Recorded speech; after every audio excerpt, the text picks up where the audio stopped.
पहले के लोग ब्रेकफास्ट में ढोकला, खाकरा, पातरा ब्रेकफास्ट में नहीं ब्रेकफास्ट होता है, हाँ नहीं होता, देखो मुझे पता है। खाखरा, फाफरा, ढोकला, खमण, जलेबी, ये सब चलता था। आज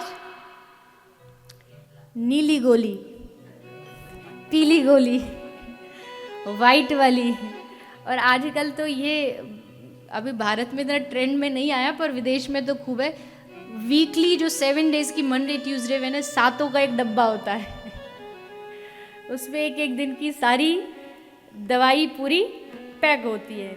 उसमें भी फिर और एडवांस हुआ, एक ब्रेकफास्ट वाला डिब्बा है, एक लंच वाला है, एक डिनर वाला है, उसमें फिर निकालना नहीं पड़ता, वो सब सेट होती है। मैं ये नहीं कह रही जिनको दुख है कि मैं उनका कोई हंसी, देखो दुख तो सबको आना है, शरीर का दुख तो किसी ना किसी, पर सोच के देखिए आज हम शरीर से कितना दुखी है, व्याधियां इतनी सारी हैं शरीर की, तो ये एक दुख है। भगवान ने सब दिया है, सब कुछ अच्छा है, लेकिन शरीर साथ नहीं दे रहा। तो आदि, व्याधि एंड थर्ड इज उपाधि। उपाधि क्या होती है? आदि में क्या दुख है? आदि में दुख है कुछ ना होने का, और उपाधि में दुख होता कुछ होने का। समझिए, आदि का जो दुख है उसका मतलब कुछ ना होना, पर व्याधि का उपाधि का एकदम ऑपोजिट है, कुछ होने का दुख। जैसे पहले मन किया एक अच्छा घर मिल जाए, अब घर तो मिल गया लेकिन अब उसका मॉर्गेज चुकाना है, पहले था कि नहीं है, अब है तो भी दुख है कि अब इसका मंथली इंस्टॉलमेंट देना पड़ेगा। पहले गाड़ी नहीं थी तब भी दुख था, अब गाड़ी आ गई तो अब ये दुख हो गया कि डीजल महंगा, पेट्रोल महंगा, उसके लिए कमाओ। हर बात में ये होती है उपाधि। तो आदि, व्याधि, उपाधि, ये 3 कैटेगरीज के दुख हैं जिसमें हर व्यक्ति बंधा हुआ है, किसी को किसी बात का, किसी को किसी का, और किसी को कुछ का भी नहीं तो वो बना लेते हैं, नहीं भी होता तो वो बना लेते हैं। तो इन 3 दुखों को कौन दूर करेगा? तो कहा तापत्रय विनाशाय, इन तीनों दुखों को दूर करने वाले हैं श्री कृष्ण। श्री कृष्णाय वयम नुमः। ऐसे श्री कृष्ण, ऐसी उनकी आह्लादिनी शक्ति श्री राधा रानी को वयम नुमः, हम सब प्रणाम करते हैं और निवेदन करते हैं। अच्छा, अब जब भगवान के दरबार में हम जाते तो हम भगवान से क्या बोलते हैं? ओम जय जगदीश हरे, स्वामी जय जगदीश हरे, भक्त जनों के संकट, दास जनों के संकट, क्षण में ओम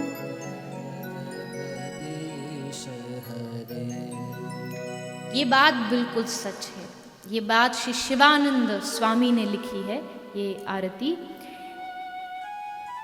मेरा कोई अधिकार नहीं है इस पर बोलने का, लेकिन एक छोटा सा भाव, एक बालक के भांति मेरा ये है कि भगवान से कभी ये नहीं मांगो कि मेरे दुख दूर हो जाए। कभी मत कहो कि मेरे दुख दूर करो। तो करो क्या? दुख भले दो, लाख दो। बुआ कुंती तो जब भगवान से मांगने की बारी आई तो क्या मांगा था बुआ कुंती ने? विपदः सन्तु न शश्वत् तत्र तत्र जगद्गुरो, भवतो अदर्शनम यश अपुनर्भव दर्शनात्।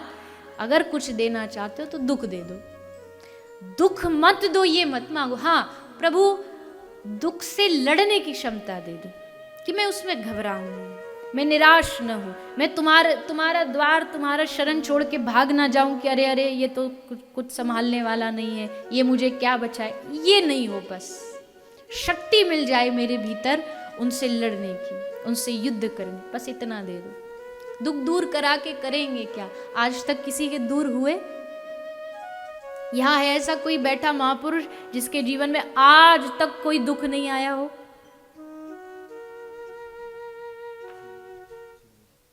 कोई तन दुखी, कोई मन दुखी, कोई धन बिन रहे तो दास, थोड़े थोड़े सब दुखी, पर सुखी राम को दास, सुखी कृष्ण को दास। दुख सबके जीवन में आते, कोई नई बात नहीं है, सबके जीवन में। लेकिन भगवान की भक्ति इतनी शक्ति दे देती है भीतर से आपको कि आपको वो दुख भी सुख लगने लगता है। हरि का प्रसाद है। दुख भी मुझे प्यारे हैं, सुख भी मुझे प्यारे हैं, छोड़ू मैं किसे भगवान, दोनों ही तुम्हारे हैं, दोनों तुमने दिए। अगर गुलाब खरीदोगे तो उसके साथ कांटा जरूर आएगा साथ में, ये प्रकृति का नियम है। तो हे प्रभु, हे दीनानाथ, दुखों से छुटकारा दो मत दो, पर उनसे लड़ने की शक्ति दे दो। इतना प्रबल बना दो कि मेरा विश्वास कभी आपसे टूटे ना, मेरा विश्वास सदा आप पर जुड़ा रहे। कुछ भी हो जाए, लेकिन मेरा समर्पण भाव, एक भरोसो एक बल एक आस विश्वास। तुलसीदास जी कहते एक भरोसा एक बल। ये भी नहीं कि मैं 50 के पास जा जाके कह रहा हूं अब तुम बचा लो, अब तुम दुख। एक भरोसा, एक पर भरोसा, बस हाथ उठा के छोड़ दो, फिर उस पर हाथ उठा के कि मैं तुझे समर्पित हो गया, तू जहां लेके जाना चाहे, तू मुझसे जो कराना चाहे। ये समर्पण भाव आते ही अपने आप हृदय हमारा जो है, भगवान सब बागडोर संभालेंगे, अपने आप संभाल करके चलाएंगे। तो तापत्रय विनाशाय श्री कृष्णाय वयम नुमः। ऐसे भगवान जो तीनों तापों का नाश करते हैं, उन भगवान को हम सब प्रणाम करते हैं। यही भागवत का मंगलाचरण है। इसके बाद श्री सुखदेव जी का आगमन हुआ। श्री सुखदेव जी ने इस धरती पर अवतार लिया। व्यास जी के घर में श्री सुखदेव जी प्रकट हुए और श्री सुखदेव गोस्वामी ने इस भागवत की इस रस को संपूर्ण जगत तक पहुंचाया। सुखदेव जी से पहले ये कथा कहाँ हुई?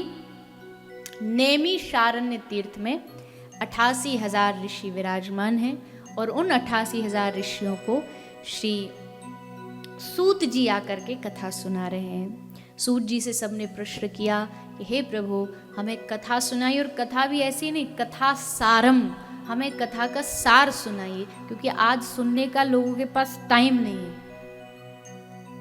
कोई शॉर्ट में, आजकल हर चीज इंस्टेंट कॉफी, इंस्टेंट, भारत में इंस्टेंट इंग्लिश स्पीकिंग कोर्स, तो भक्ति भी लोगों को इंस्टेंट चाहिए। एक मंत्र जपें और भगवान प्रकट हो जाए। कथा भी ऐसी चाहिए कि तुरंत सुनाओ और तुरंत शॉर्ट सार में, जो सब वेदों का सार हो, जो सब पुराणों का सार हो, ऐसी कोई कथा सुनाइए। और तब श्री सूत जी ने 88,000 ऋषियों को श्रीमद् भागवत कथा को श्रवण कराना आरंभ किया, जो आप हम सब यहाँ बैठ करके श्रावण के महीने में भगवान भोलेनाथ का संग पा करके उनकी कथा श्रवण करने के लिए यहाँ उपस्थित हैं। ये कथा से लाभ क्या है, उसके लिए एक कथा सुनाई है। मैं विस्तार से नहीं, बहुत छोटे रूप में उसको सुनाऊंगी। कैसे? एक वृंदावन धाम में, अच्छा कौन कौन वृंदावन गया है?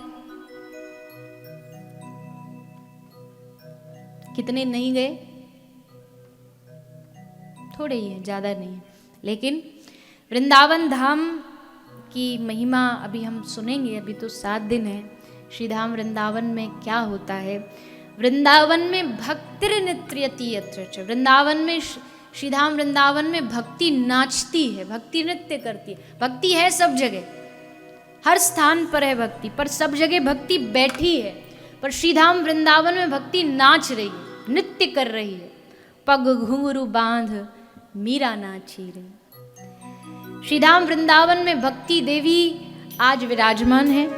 नारद जी का आगमन हुआ और देवर्षि नारद जी जैसे पधारे तो सब देवी भक्ति खड़ी हो गई, नारद जी को प्रणाम किया निवेदन किया कि महाराज मेरे 2 ज्ञान और वैराग नाम के पुत्र हैं, वृद्ध बूढ़े हो गए, कुछ करिए। ऐसा क्या हुआ कि वृंदावन में आकर के एकदम इनका जीवन बदल गया। तब श्री नारद जी ने कहा, वृंदावनस्य संयोगात् पुनस्तत्वम तरुणी नवा, धन्यम वृंदावनम तेन भक्तिर नित्यति यत्र। ये वृंदावन धाम की महिमा है कि यहाँ आकर के भक्ति भी नाचने लगती है। ऐसा है श्री धाम वृंदावन।